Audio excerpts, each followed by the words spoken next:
Hey, I'm Razan Ghalayini. I'm a field producer at Frontal with Samantha Bee, which means I write, direct, and produce the segments that are outside of the studio.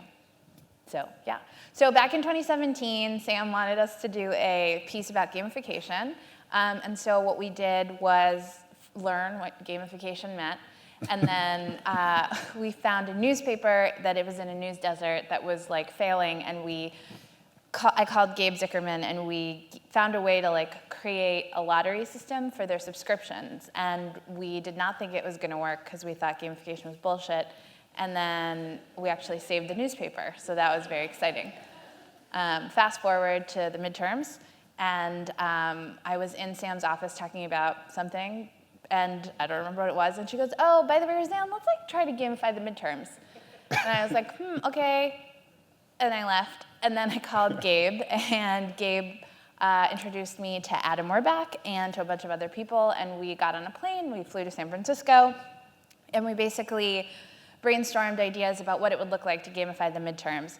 We came up with so many ideas, and almost all of them were very bad. Sam's number one thing was she wanted the game to be nonpartisan.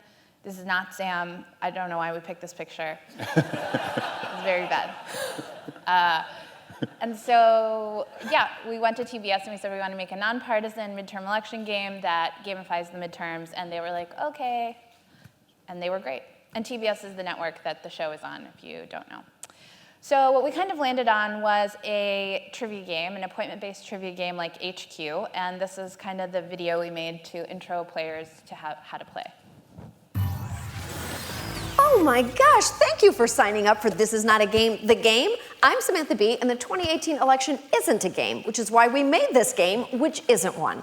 We don't care if you're a Democrat, Republican, socialist, capitalist, or a person at the bar who says you hate all the parties because you're trying to hook up. We just want to get you excited about voting. Each day we'll have a live game where you'll have the chance to answer 10 multiple choice questions. If you make it to the end, you'll get real money that you split with your fellow winners. But don't worry, if you get one wrong, you can still keep playing in dead mode. The more questions you answer in dead mode, the more extra lives you can learn. You can also get extra lives by completing election-related challenges. Got it? Don't worry, it's not that hard. It's a little hard. Let's go. So yeah, so that was the intro video. And then you download the game, and one thing that was different in our game than HQ was we basically created dead mode because we worked very hard on funny questions and wanted everybody to read them, not play and read all the content if you drop out at question 4. And we had election-based challenges, which Adam will talk about shortly. One of the biggest challenges we had was writing the game in Sam's voice and in the voice of the show, because none of us know how to write for a game.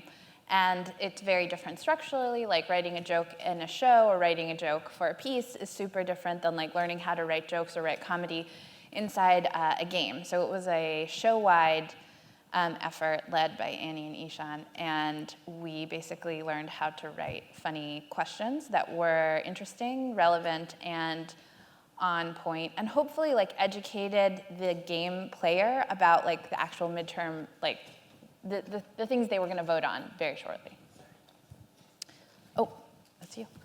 Thanks. Okay, my name is Adam Werbach. I was the product manager on this project, and I had been working with Mark Pincus and Reid Hoffman on thinking about what do we do after 2016 to figure out how we can do better political interventions. How do we get more people involved in the political process? And was thrilled to work with Razan and Gabe in trying to bring this to life. So what we were trying to do is bring together agile product development with comedy. And in some ways they were very similar. You fail a lot, and a good idea can come from anywhere. We have a lot of sticky notes, you have a lot of couches. Yeah. But somehow it all sort of came together. Our process started with prototypes and mock-ups. We took our first working prototype to the Lesbians Who Tech conference, and you can see in this picture Razan coordinating a crew along with Kara Swisher. And we brought along this prototype, and we were really excited. We'd been working on it. It was brilliant. All the Gabe's philosophies were in this. It was perfect. And we took it, and pretty much everybody hated the game. They all hated it. It was just awful. It was the worst thing we could ever created. So we kept on building, kept on doing it, and finally got to launch. And Razan made this great field piece to launch it, and Sam did a really impassioned pitch. And we were all sitting in, around our monitors and ready for it all to begin. And it starts, and thousands of people start streaming into it, and then it crashes.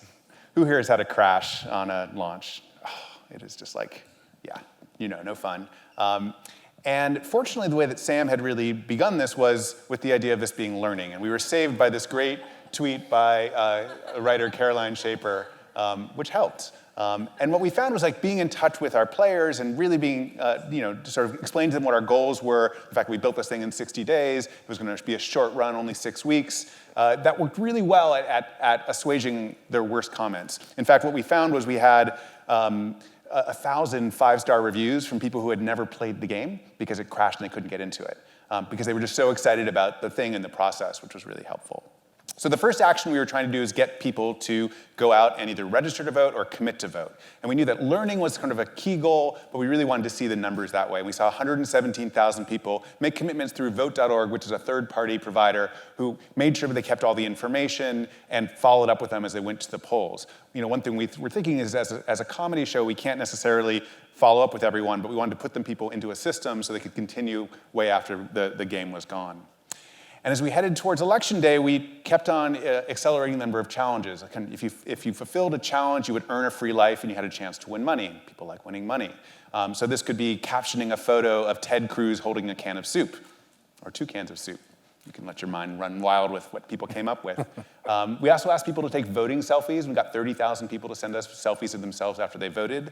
And just at the last minute, we decided, well, why don't we ask people to take photos of any voting irregularities they might see in their poll? And this map is what we produced the day of the election. And it was the only voting irregularity map that was out like this. We got it out to News Network, et cetera. And this man you see is an example. You'll see this sort of sinister-looking gentleman wearing an ice hat just hanging out at the polls. And we found basically all over the place. And again, with this sort of like a dumb comedy app, we were sort of surprised that we found this coming out of it.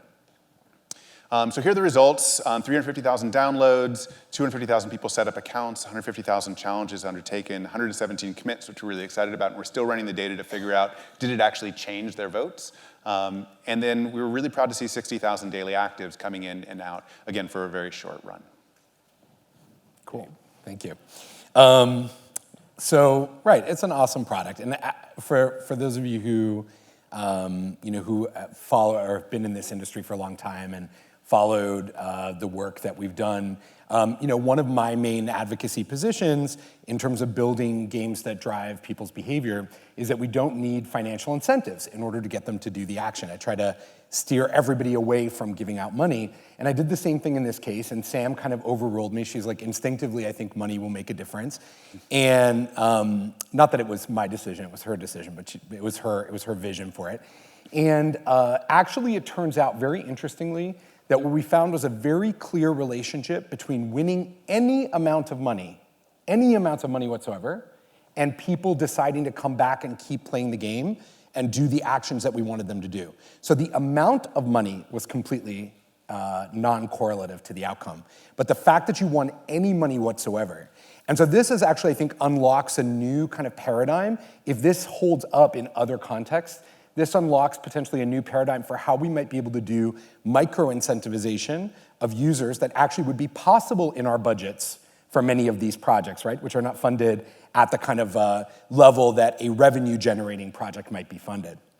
The second kind of big piece of learning for me, and I think one of the bigger issues from a game design standpoint, is I've been talking about political gamification for over 10 years. And every election cycle, people come to me and they're like, what kind of political gamification can we expect? And each time I'm like, it's gonna be this year, it's gonna be this year.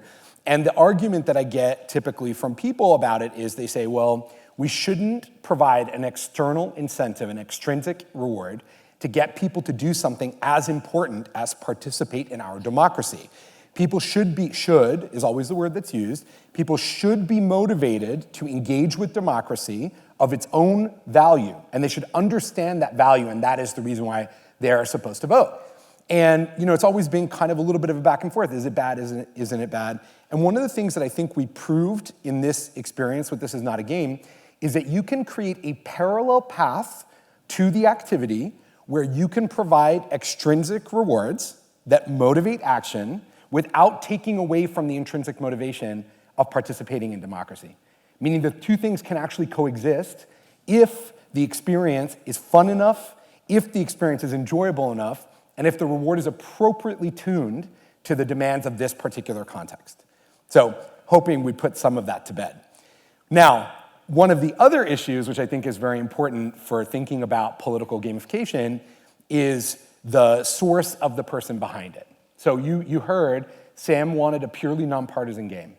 I am not nonpartisan.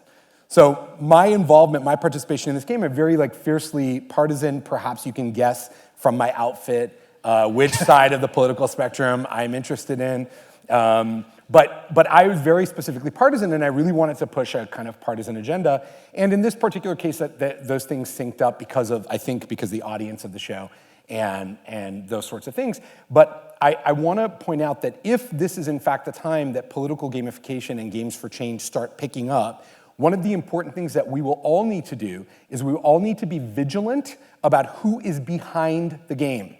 In the political sphere, what you have seen time and time again is any technology, any design pattern that politics absorbs and brings into its workflow will be immediately exploited to the maximum extent possible by both sides. That is what they do, right? Or sometimes one side and the other side's like, what? And then the other side, and then they're like, what? And if you look at you look at this pattern. And so it's important for us to ask the question, every time you see a piece of political gamification, every political game that you see, we need to be asking the question, who is behind it? What is their intention? What is the purpose of this particular experience? And hopefully kind of work towards an ethical view. And I want to leave you all with this kind of one thought. I was talking to Susanna before the session. I have observed that over these years, people love to talk about games and politics, but there isn't as much activity around games and politics as I think there could be, as I think there should be, perhaps, and that could make a positive and a creative change in our society. And here's the thing, I know people say this every time, but this election, this 2020 election, is incredibly consequential.